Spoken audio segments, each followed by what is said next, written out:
પંચમહાલ જિલ્લાના હાલોલ તાલુકાના કણજરી ગામમાં એક નિર્દોષ વ્યક્તિની હત્યા કરવાના કેસમાં પોલીસે આરોપીની ધરપકડ કરી છે. તો હળબડિયા ગામના કલ્પેશકુમાર દલપતસિંહ ચૌહાણને મદદ કરવા આવેલા લાલાભાઈ નાયકની માથામાં પથ્થર મારીને હત્યા કરાઈ હતી. સમગ્ર માહિતી મુજબ લાલાભાઈ નાયક તેમની પત્ની સાથે લાકડા વીણવા ગયા હતા, ત્યારે સંકલ્પ હોસ્ટેલની પાછળના નિર્જન વિસ્તારમાં એક યુવકને બેભાન અવસ્થામાં જોયો હતો. તો માનવતાના ધોરણે લાલાભાઈ યુવક પાસે જઈને તેની વિગતો પૂછવાનો પ્રયાસ કર્યો હતો. જોકે આ દરમિયાન ઉશ્કેરાયેલ યુવકે લાલાભાઈના માથામાં પથ્થર મારી દેતા તેમનું કરુણ મોત નીપજ્યું હતું.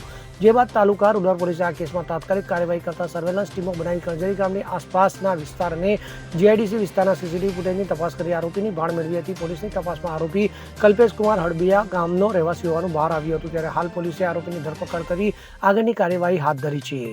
Bureau report CN24 news. હવે જુઓ દેશ દુનિયાની તમામ ખબરો તમારી આંગળીના ટેરવે. ઉઠાવો મોબાઈલ અને Google Play Store પરથી ડાઉનલોડ કરો અમારી CN24 ન્યૂઝ મોબાઈલ એપ.